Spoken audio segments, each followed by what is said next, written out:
Good morning. It's good to be here again. What I'd like to talk about actually really relates well and dovetails nicely with what Jose was just presenting in terms of the kinds of legal and policy and governance developments that are affecting the future of the use of offshore areas and how this will affect business in the years to come. Let me first start by saying what the World Ocean Council is, for those of you that are not familiar, just very briefly. So this is a growing international business leadership alliance. So we're bringing together leadership companies from across the spectrum of ocean users: aquaculture, shipping, fishing, oil and gas, dredging, maritime law, insurance, etc., to work collectively on a whole range of policy planning and technical and scientific issues that are really affecting the future of business in the marine space in terms of creating a proactive, constructive ocean business community. And we've got a growing number of members. There's over 70 companies, big and small, from around the world, and a growing network of over 30,000 ocean industry stakeholders. But these companies that are getting involved in the World Ocean Council as members share this, as you see here, this common interest and goal of a healthy and productive global ocean and sustainable, responsible use of marine space and resources. And it's really being driven by common business interests. Thanks.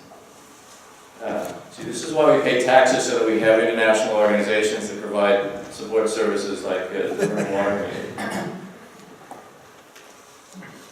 Thanks for that.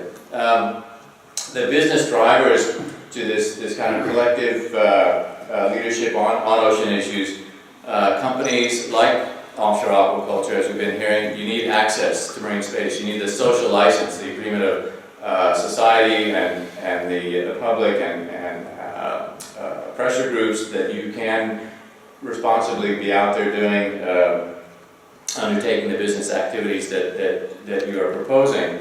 By bringing different sectors together, we're creating these synergies and economies of scale of working on these issues collectively. And ultimately, businesses want the stability and predictability of knowing that you can undertake your activities, you can develop and grow your business in the ocean space as opportunities develop. So with this growing leadership alliance of the World Ocean Council, we're bringing companies together to work on a whole range of areas. I'm going to be focusing on the first one here, ocean policy and governance, but we are actively involved in getting industries more organized and engaged in marine spatial planning, and I spoke at the last Offshore Mariculture Conference about that in particular. We have a very major program on marine spatial planning and getting industry informed and involved. We have a series of working groups on sort of operational and technical issues that are affecting most, if not all, offshore industries, things like marine sound, impacts and interactions with marine mammals, a range of other activities. One in particular that's of concern to the offshore mariculture industry, biofouling, creating a global R&D agenda on biofouling issues. We have some regional areas of effort, getting different industries working together on a regional scale.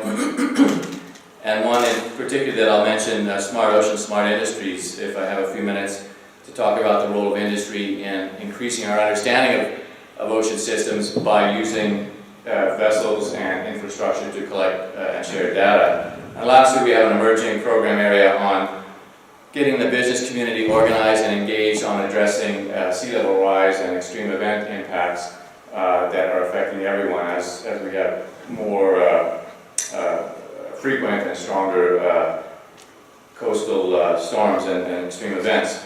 So we've seen these sorts of pictures from Jose, and what I'd like to do is have you think of aquaculture and your world ocean view, but then bring that into the context of the other industries that also have their world ocean view. So every industry has their sense of what amount of the ocean and what parts of the ocean they use and they need, and of course there's an interaction amongst these various sectors as the overall use of the ocean continues to grow. The kinds of activities are increasing, the geographic scope of those industries, that industrial use of the ocean is increasing, the duration and intensity, etc., all leading to a more and more crowded and busy and used ocean. And one of the key world ocean views that we all need to keep in mind from the business community now is this one, and this came out a few years ago in Science magazine, that all of the ocean is to some level or another impacted by human activities. And I speak at a lot of different industry conferences, and I always show this map. This is what people in the ocean business community need to understand. This is what governments, the international agencies, the environment community, and increasingly the public, this is how they see the ocean. It's big, but it's also highly affected by humans wherever we look. And this needs to be then interfaced with these drivers from society, from other stakeholders in terms of concern about habitat, biodiversity, animals and species of special concern, etc. And so we have a kind of a clash of cultures here in terms of this, and clash of megatrends in terms of this need for the use of protection of the ocean and its biodiversity and economic use. And so one of the ways in which that's been articulated is through this increasing move towards marine protected areas and other ways of managing ocean space and its resources from a variety of points of view, but it's really a global effort now.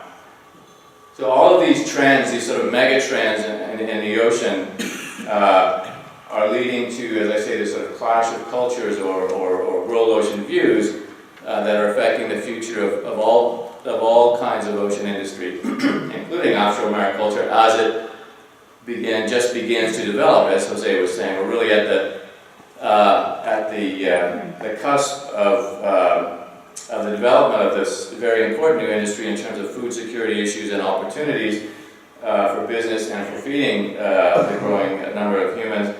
But on the other hand, we've got these kinds of trends in terms of precautionary approach, marine protected areas, ecosystem management, marine spatial planning, etc.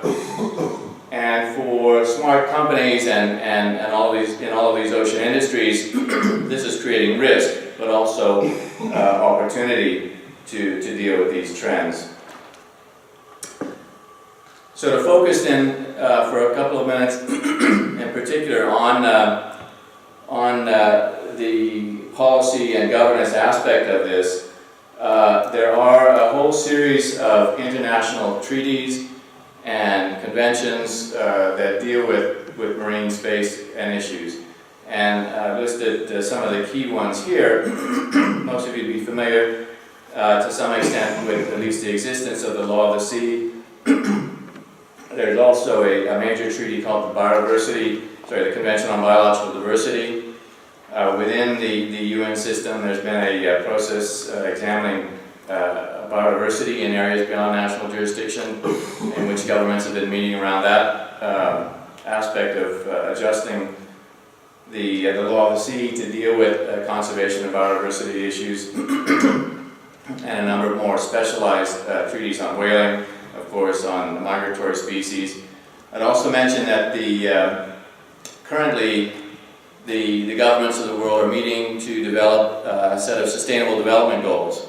So in 2000 there was Millennium Development Goals that were established to really set the broad visionary framework for what the world wanted to achieve, particularly under the umbrella of the UN process.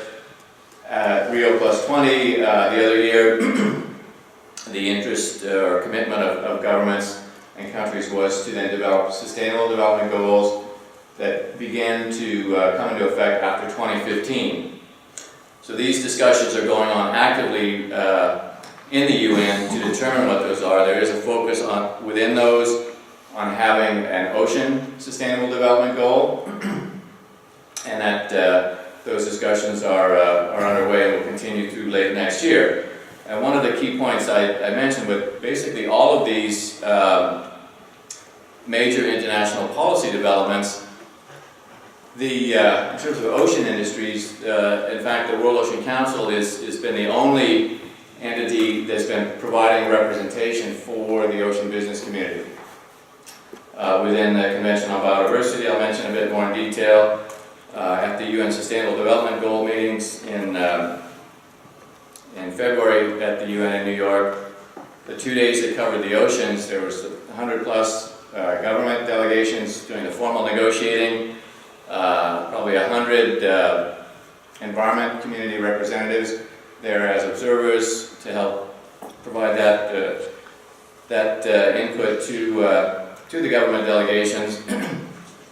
And the World Ocean Council, within all those several hundred people in all those government delegations, we were the only ones sort of raising our hand to say, well, wait a minute, let's make sure we have a balanced and comprehensive consideration also of economic activities and economic development as a part of this discussion of and development of these sustainable development goals. And this is, in a lot of these international treaty developments, that's been pretty much the story. The ocean business community has not been represented until the World Ocean Council started showing up to make sure this huge diversity of economic activity in the oceans has a say in the process and a representation in the process. There is also quite a bit going on in a sectoral level. Obviously, the Food and Agriculture Organization, and if only we knew somebody from there. You guys know anybody from that family? You with? Yeah. Yeah, you did. Sorry, I will. That's okay. It was a joke, not okay. And also IMO is one of the most effective UN agencies in dealing this linkage between the shipping industry and global policy, the International Seabed Authority on mining. And these are dealing with the oceans in a sectoral way. And so these previous treaties and conventions really looking at a broad cross-cutting, the broad cross-cutting aspects of the oceans, and these are where industry is not well represented in these non-sector specific kinds that I was mentioning. These sort of things, like the Law of the Sea, Convention on Biodiversity. There's also a lot going on at the regional level through regional seas programs, such as the Oslo and Paris Treaty that deals with the Northeast Atlantic, and of course, the regional fishery management organizations. And this is to give you a sense of how all of these things relate to each other. I won't go into this in detail, but you can see on the left there where FAO fits in, IMO, the International Maritime Organization that deals with shipping, and a variety of other global and regional entities. Some of these on the right, you'll see the UN Environment Program, UNEP, which oversees the Convention on Biological Diversity, and also there's a series of regional seas conventions that are really important, I think, to the future of aquaculture and mariculture in their role at dealing with the oceans at a regional level. Just to focus for a few minutes on one of these global treaties that a lot in the ocean business community hadn't been aware, but over the last 10 years, the Convention on Biodiversity has been moving very actively. All of your governments, pretty much every government of the world, except Andorra, the Vatican City, and one other one that I won't mention by name, but whose initials are US, have ratified this treaty. Although the US is actually very actively involved in this, even though they're not a formal party to it. But this treaty has been very actively working on marine issues, and all of your governments have been developing and signing off on a series of processes to identify, as you see in the bottom two bullets, a process to identify ecologically and biologically significant areas in the oceans, to develop proposals for, and they've actually approved criteria for environmental impact assessment, EIA, of commercial activities in the ocean. So these are the sorts of things that are going to affect the future of business activities in the marine environment. this process of identifying ecologically and biologically significant areas, EPSAs, as they're known, which is the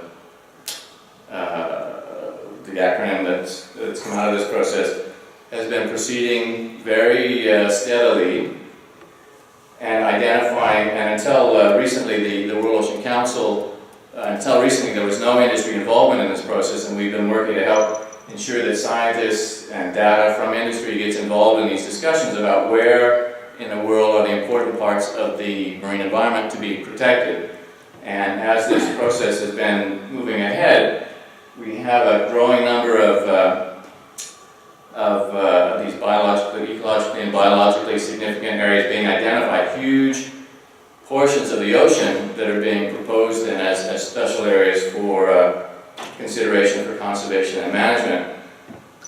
And just to give you one example, the big circular one there off the east coast of the U.S. out into the Atlantic, the Sargasso Sea, there's these things get traction through this process.